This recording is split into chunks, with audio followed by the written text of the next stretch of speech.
La Bible en un an, le 3 janvier, le livre de la Genèse, le chapitre 5 verset 1 au chapitre 7 verset 23, le livre des Psaumes, chapitre 3 verset 1 à 9, le livre des Proverbes, chapitre 1 le verset 8 à 19, l'évangile de Marc, le chapitre 2, verset 13 au chapitre 3 au verset 6.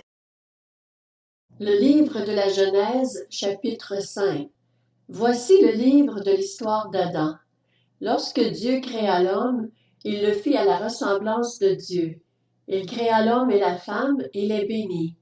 Il les appela êtres humains lorsqu'ils furent créés. À l'âge de 130 ans, Adam eut un fils à sa ressemblance, à son image, et il l'appela Seth. Adam vécut 800 ans après la naissance de Seth, et il eut des fils et des filles. Adam vécut en tout 930 ans, puis il mourut. À l'âge de 105 ans, Seth eut pour fils Énoch. Seth vécut 807 ans après la naissance d'Énoch, et il eut des fils et des filles. Seth vécut en tout 912 ans, puis il mourut.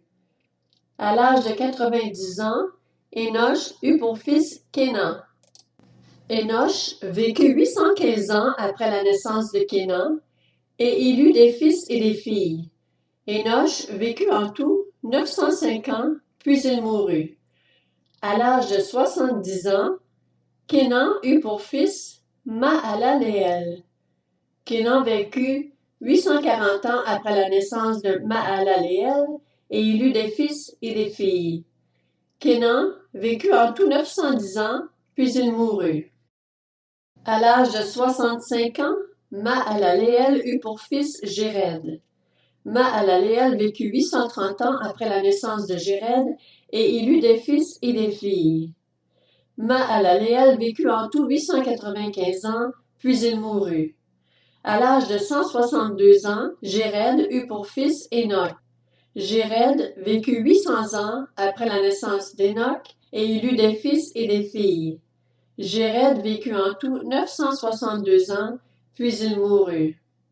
À l'âge de 65 ans, Énoch eut pour fils Métuséla. Énoch marcha avec Dieu 300 ans après la naissance de Métuséla, et il eut des fils et des filles. Énoch vécut en tout 365 ans. Énoch marcha avec Dieu, puis il ne fut plus là, parce que Dieu l'avait pris. À l'âge de 187 ans, Métuséla eut pour fils Lémec. Métuséla vécut 782 ans après la naissance de Lémec, et il eut des fils et des filles. Métuséla vécut en tout 969 ans, puis il mourut. À l'âge de 182 ans, Lémec eut un fils.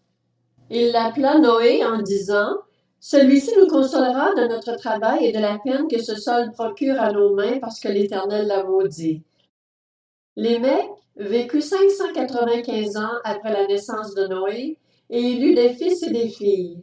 Lémec vécut en tout 777 ans, puis il mourut. Noé était âgé de 500 ans quand il eut Sem, Cam et Japheth. Le livre de la Genèse, chapitre 6. Lorsque les hommes eurent commencé à se multiplier à la surface de la terre, et que des filles leur furent nées, les fils de Dieu virent que les filles des hommes étaient belles, et ils en prirent pour femmes parmi toutes celles qu'ils choisirent. Alors l'Éternel dit: « Mon esprit ne contestera pas toujours avec l'homme, car l'homme n'est que chair. Il vivra 120 ans. » Il y avait des géants sur la terre à cette époque-là. Ce fut aussi le cas après que les fils de Dieu se furent unis aux filles des hommes et qu'elles leur eurent donné des enfants. C'étaient les célèbres héros de l'Antiquité. L'Éternel vit que les hommes commettaient beaucoup de mal sur la terre et que toutes les pensées de leur cœur se portaient constamment et uniquement vers le mal. L'Éternel regretta d'avoir fait l'homme sur la terre et eut le cœur peiné. L'Éternel dit: « J'exterminerai de la surface de la terre l'homme que j'ai créé, depuis l'homme jusqu'au bétail, aux reptiles et aux oiseaux, car je regrette de les avoir faits. » Cependant, Noé trouva grâce aux yeux de l'Éternel. Voici l'histoire de Noé. C'était un homme juste et intègre dans sa génération, un homme qui marchait avec Dieu. Noé eut 3 fils, Sem, Cam et Japheth. La terre était corrompue devant Dieu, elle était pleine de violence. Dieu regarda la terre et constata qu'elle était corrompue, car tout le monde avait corrompu sa conduite sur la terre. Alors Dieu dit à Noé, « La fin de tous les hommes est décidée devant moi, car ils ont rempli la terre de violence. Je vais les détruire avec la terre. Fais-toi un bateau avec des arbres résineux. Tu disposeras cette arche en compartiments, et tu l'enduiras de poids, dedans et dehors. Voici comment tu la feras. L'arche aura 150 mètres de long, 25 de large et 15 de haut. Tu feras une ouverture à l'arche et tu la feras d'une 50aine de centimètres depuis le haut. Tu placeras une porte sur le côté de l'arche. Tu construiras un étage inférieur, un deuxième et un troisième étage.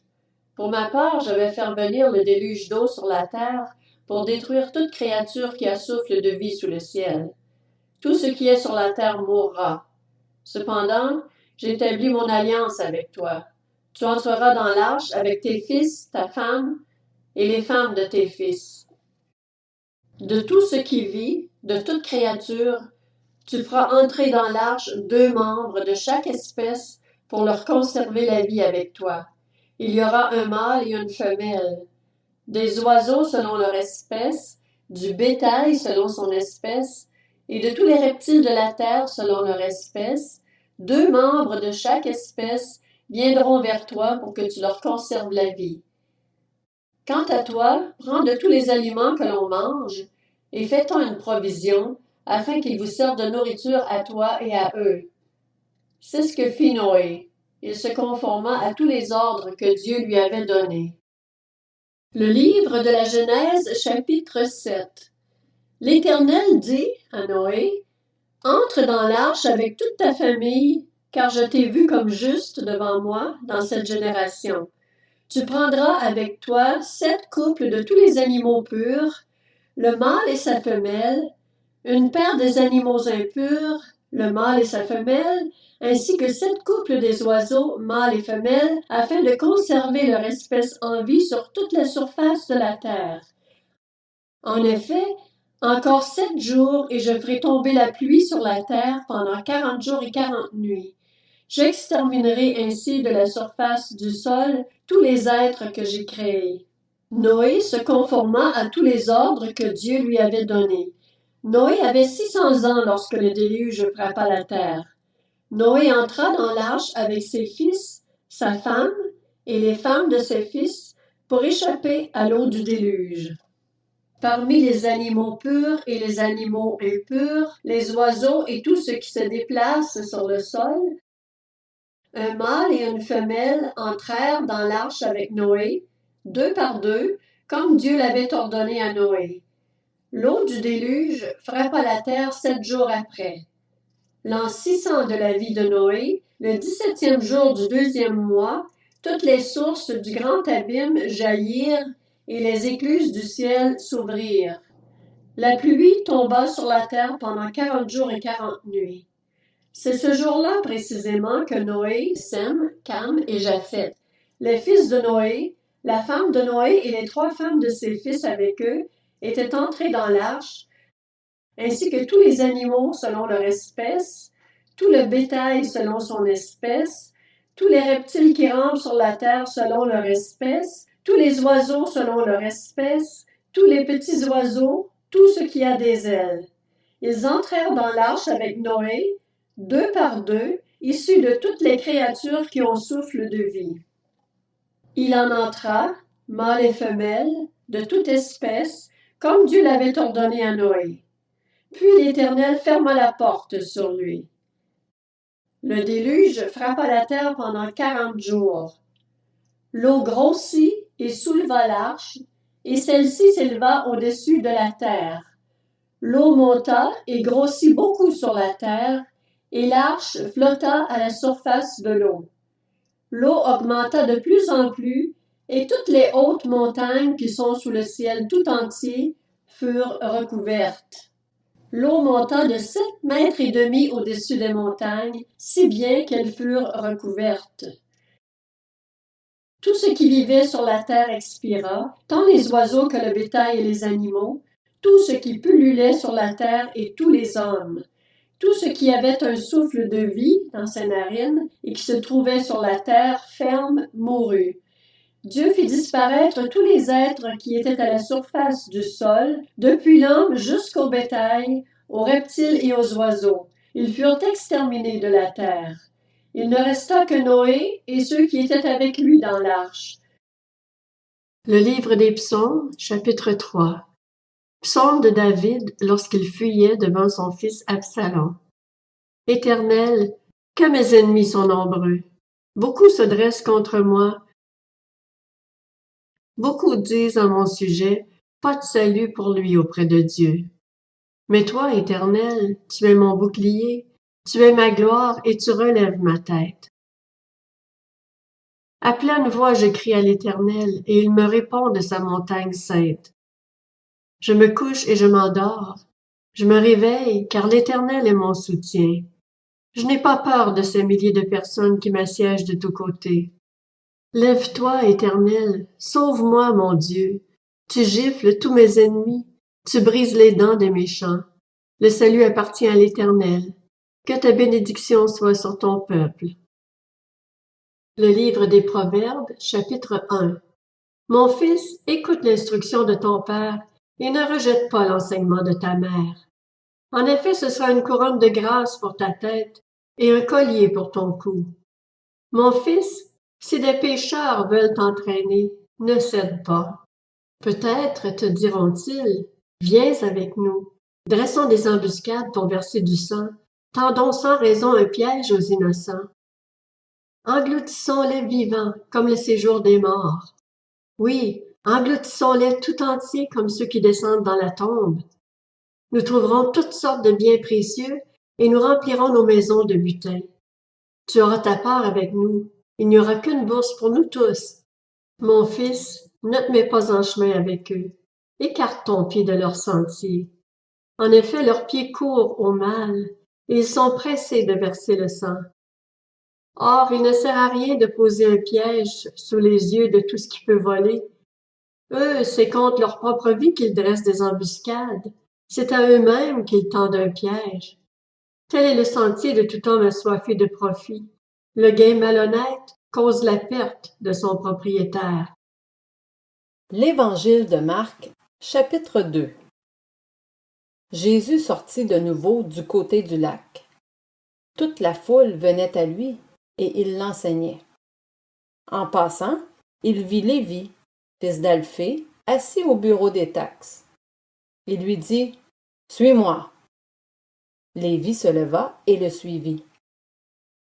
Comme Jésus était à table dans la maison de Lévi, beaucoup de collecteurs d'impôts et de pécheurs se mirent aussi à table avec lui et avec ses disciples, car ils étaient nombreux à le suivre. Le voyant manger avec les collecteurs d'impôts et les pécheurs, les spécialistes de la loi et les pharisiens dirent à ses disciples, « Pourquoi mange-t-il avec les collecteurs d'impôts et les pécheurs? » Jésus, qui avait entendu, leur dit, « Ce ne sont pas les bien portants qui ont besoin de médecins, mais les malades. Je ne suis pas venu appeler des justes, mais des pécheurs à changer d'attitude. » Les disciples de Jean et les pharisiens jeûnaient.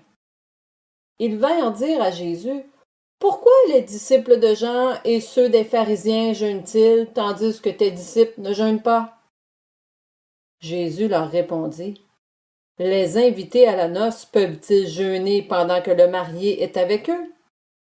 Aussi longtemps que le marié est avec eux, ils ne peuvent pas jeûner. Les jours viendront où le marié leur sera enlevé, et alors ils jeûneront durant ces jours-là. Personne ne coud un morceau de tissu neuf sur un vieil habit, sinon la pièce neuve ajoutée arrache une partie du vieux et la déchirure devient pire. Et personne ne met du vin nouveau dans des vieilles outres, sinon les outres éclatent, le vin coule et les outres sont perdues. Mais il faut mettre le vin nouveau dans des outres neuves. Un jour de sabbat, Jésus traversait des champs de blé. Tout en marchant, ses disciples se mirent à arracher des épis. Les pharisiens lui dirent: « Regarde, pourquoi font-ils ce qui n'est pas permis pendant le sabbat? » Jésus leur répondit: « N'avez-vous jamais lu ce qu'a fait David lorsqu'il a été dans le besoin et qu'il a eu faim, lui et ses compagnons? Il est entré dans la maison de Dieu, à l'époque du grand prêtre Abiatar, a mangé les pains consacrés qui n'est permis qu'aux prêtres de manger, et en a même donné à ses compagnons. »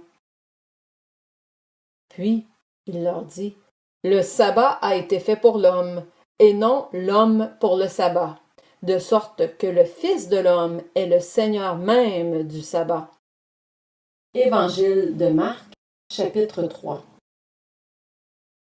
Jésus entra de nouveau dans la synagogue. Il s'y trouvait un homme qui avait la main paralysée. Ils observaient Jésus pour voir s'il le guérirait le jour du sabbat. C'était afin de pouvoir l'accuser. Jésus dit à l'homme qui avait la main paralysée: « Lève-toi là au milieu. » Puis il leur dit: « Est-il permis, le jour du sabbat, de faire du bien ou de faire du mal, de sauver une personne ou de la tuer? » Mais ils gardèrent le silence. Alors il promena sur eux un regard de colère, et peiné de l'endurcissement de leur cœur, il dit à l'homme: « Tends ta main. » Il la tendit, et sa main fut guérie.